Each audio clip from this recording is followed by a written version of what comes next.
Shivaya, Om Namah Shivaya, Om Namah Shivaya, Om Namah Shivaya.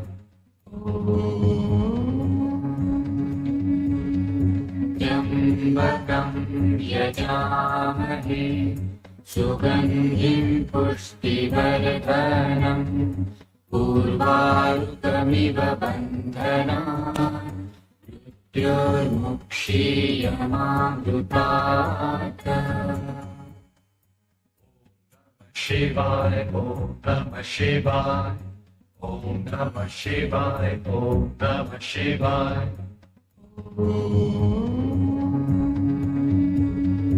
Yambakam yajamahe sugandhim pushtivardhanam.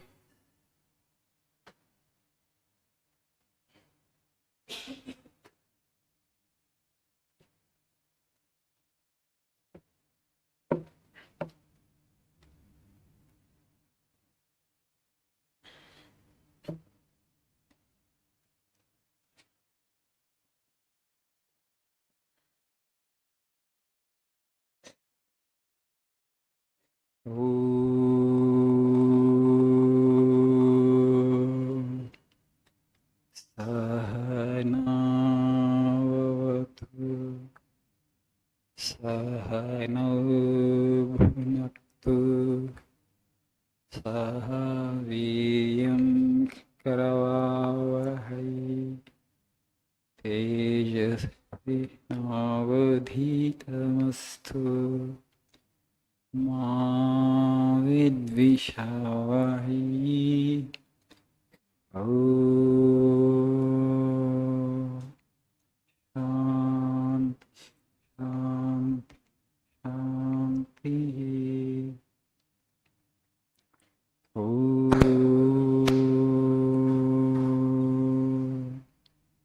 Asato Ma Sadgamaya Tamaso Ma Jyotirgamaya Mrityu Ma Mrityungamaya. Om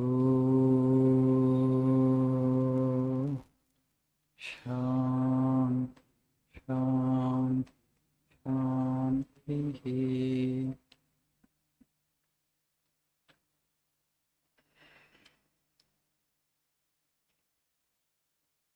Good evening.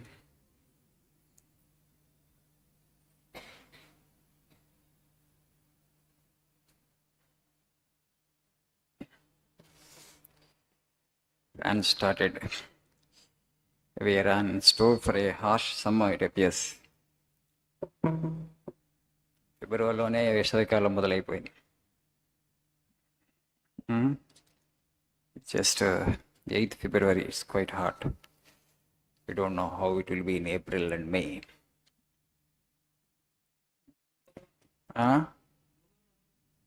Domala. Global warming, yes, but yeah, we have removed forests. That's why summers are increasingly, they are becoming harsher.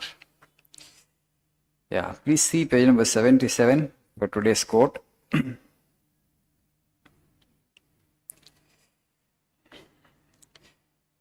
The first quote in the page. All the great systems of ethics preach absolute unselfishness as the goal. Supposing this absolute unselfishness can be reached by a man, what becomes of him? He is no more the little Mr. So-and-so. He has acquired infinite expansion. The little personality which he had before is now lost to him forever. He has become infinite.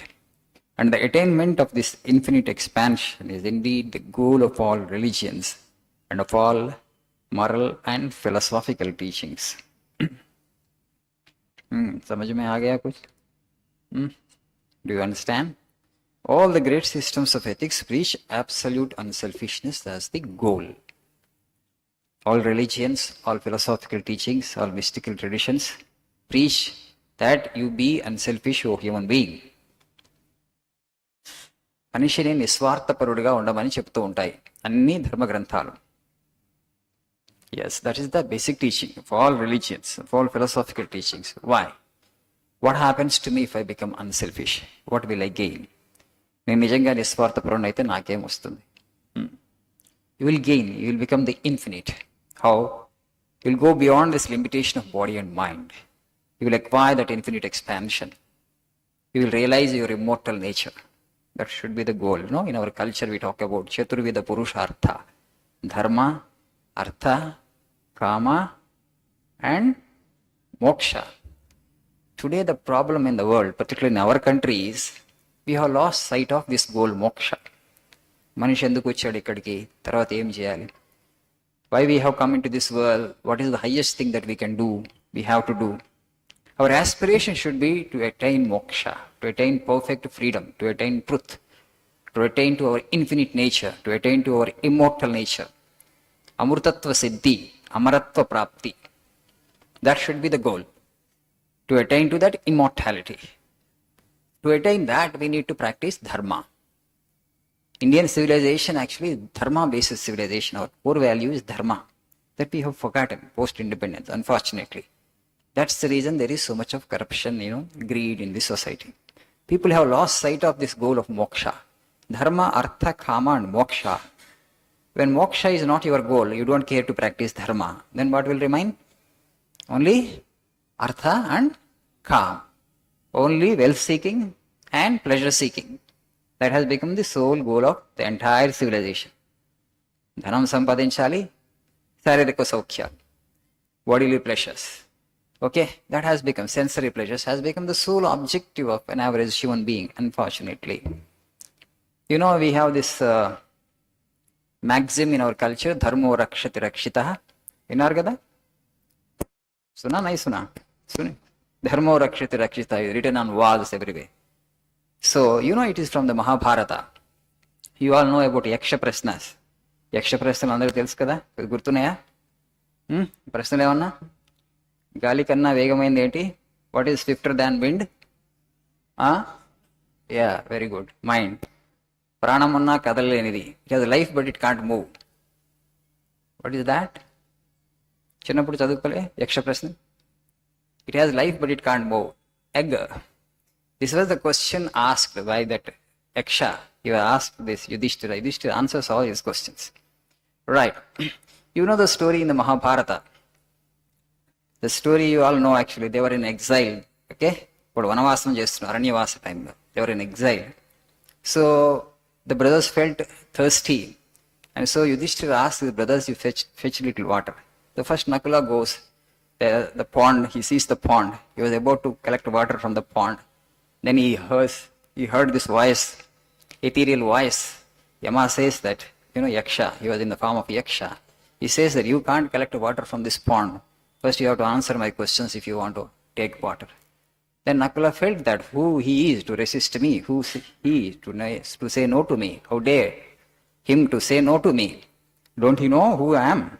That was the thing that Nakula had. నువ్వెవరో ఏదో నాకు చెప్పడానికి నీళ్ళు తీసుకోదని. సరే, he enters it. Yes. He gets into the pond, he falls unconscious. Then Sahadeva goes, same fate, he meted out with. Then Arjuna goes, then Bhima goes. All four brothers meted out with the same fate. All of them have fallen unconscious because they did not listen to the Yaksha. Because they don't know who this Yaksha was. Very powerful, Yama himself. Then finally, because all the four brothers he has sent to fetch water, but none of them have came back. And Yudhishthira was worried because his brothers were mighty warriors. Who in this forest can dare, face my brothers? They're such great warriors, Pandava brothers after all. So ultimately he goes. He sees there all his four brothers have fallen unconscious. Then he was about to collect water to sprinkle on their faces to make them get up. Then he hears the voice again. The Yaksha says that, this pond belongs to me. You can't collect water without my permission. Your brothers did not pay heed to my advice, so this is their fate now. So you just tell me what I have to do. Then Yaksha says, you have to answer all my questions. You ask. So he asks all the questions. Yudhishthira answers so wonderfully. And Yaksha was so pleased. Now he says that, out of four brothers, one I will bring back to life. Okay? This is the boon I am giving you. Meeki varam istunanu nalugulu okkalanu bratikista antaru. Sirf ek aadmi ko mai jaan deta hu. Life I will give you. Pran I will give you. Then Yudhishthira, without batting an eyelid, that comes the reply. Instantly he replies, Nakulo yaksha chevatu. ఒక్కళ్ళని బ్రతికిస్తానంగానే నకులుని బ్రతికించండి అన్నాడు. Let Nakula be alive. The Yaksha was surprised. You could have chosen Bhima, you could have chosen Arjuna. They are mighty warriors. They are born of the same mother like you, Kunti. The three of them are born of Kunti, Yudhishthira, Bhima and Arjuna. But why did you seek actually Madri's son Nakula instead of Bhima and Arjuna, who are your own brothers? Nakula and Sahadeva were born to stepmother, Madri. Then Yudhishthira replies to Yaksha, see, my father had two wives, Kunti and Madri. The eldest of Kunti, I am alive, Kunti. The eldest of the Madri should be alive. It is natural justice. Right? It is natural justice. So, seeing his Dharma Nishtha, the Yaksha was so pleased, Yama was so pleased. After all, Yudhishthira was his own son. So, he gave life to all the four brothers. So, that's how then in that context he said, Dharma eva hato hanti, dharmo rakshati rakshitaha. Mano dharmo hato, tasma dharmam natyajami, mano dharmo hato vadit. ఆ సందర్భంగా చెప్పినటువంటి the immortal word. ఈ ధర్మో రక్షిత రక్షితకి ఎక్కడి నుంచి వచ్చిందంటే from where it has come, from the Mahabharata it has come.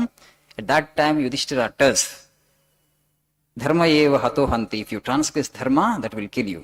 ధర్మో రక్షతి రక్షిత. If you protect dharma that will protect you. తస్మా ధర్మం నత్యజామి. Therefore I won't give up dharma. మానో ధర్మో హతో వదేత్. In case if I transgress dharma, let that transgression itself become a death knell to me. అదే నా మరణ శాసనం అవుగాక. ఆ ధర్మ అతిక్రమణే ఉల్లంఘనే నాకు మరణ శాసనం అవుగాక అని చెప్తాడు యుధిష్ఠిరుడు. ఆ కాంటెక్స్ట్ లో చెప్పింది. మన దేశం ఆ ధర్మ ఓరియంటెడ్ సివిలైజేషన్. మళ్ళీ మనం అది తీసుకొచ్చుకోవాలి మన సమాజానికి. Then we can build a great society. Thank you. Nice day.